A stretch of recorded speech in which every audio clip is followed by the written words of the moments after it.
Thank you, Mr. Chairman, and I yield myself such time as I may consume. Gentleman is recognized. Mr. Chairman, I listened to every word of my colleague from New York's very long speech regarding the bills that the House is considering today. I might perhaps offer a different picture that I think the American people ought to consider.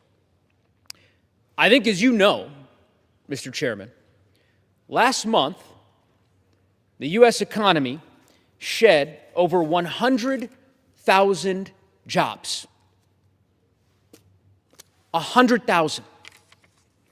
It was the worst month with respect to job losses since the Great Recession in 2009. Prices are going up across the board. Everything is getting more expensive. Orange juice is more expensive. Ground beef is more expensive. Countless Americans across our country are struggling. Last year, we experienced a 46% jump in farm-related bankruptcies. Rural America is struggling under this president's reckless policies. Americans across the country are struggling economically because of House Republicans' reckless policies. So, for all those who wonder whether politicians in Washington might offer a solution to what ails our country economically, have no fear. House Republicans have come up with an answer.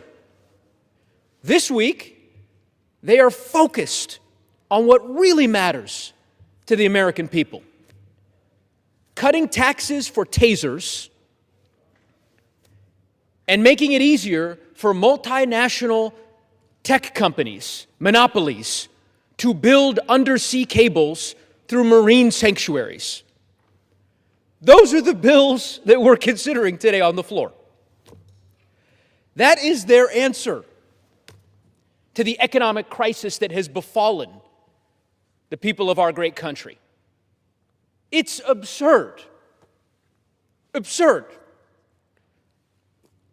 And it begs the question, why?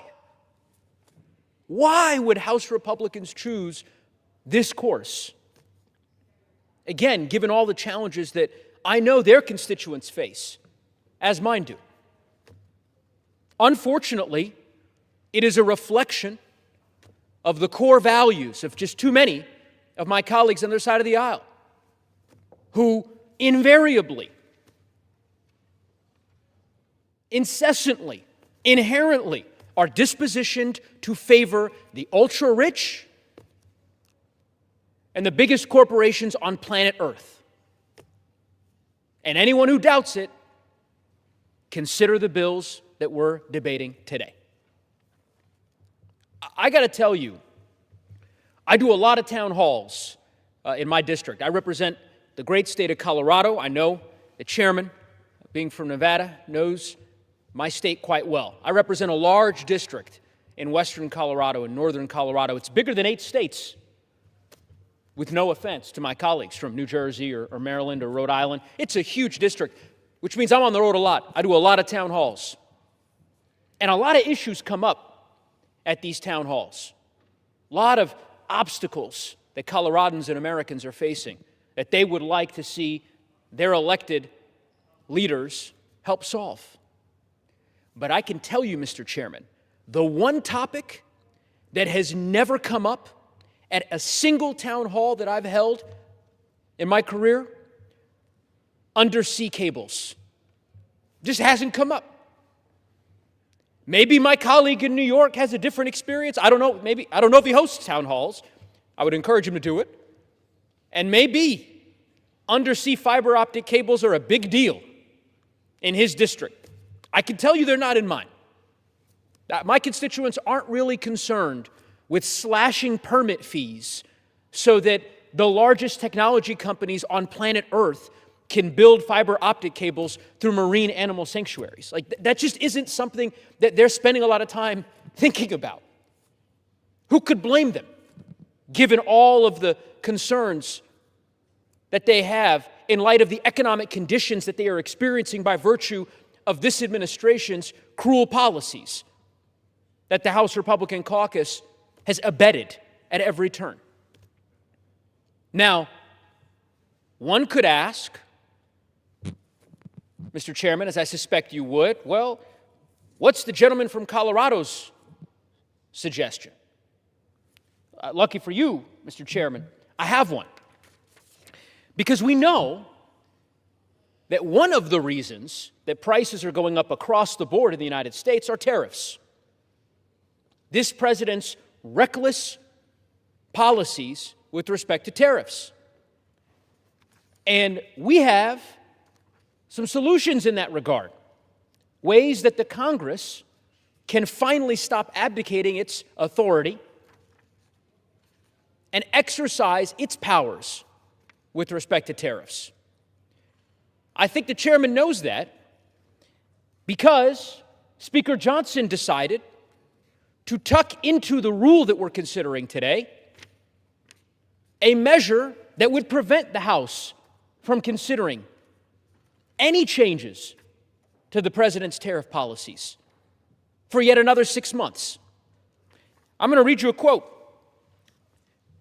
Quote, "It will be the 4th time this rule vote putting a gag on tariff debates has been done. I don't think tariffs are good for the economy, manufacturing jobs, and the ag industry. American consumers pay the tariffs, and thus it is a big tax. I support giving these authorities back to the Congress." These aren't my words.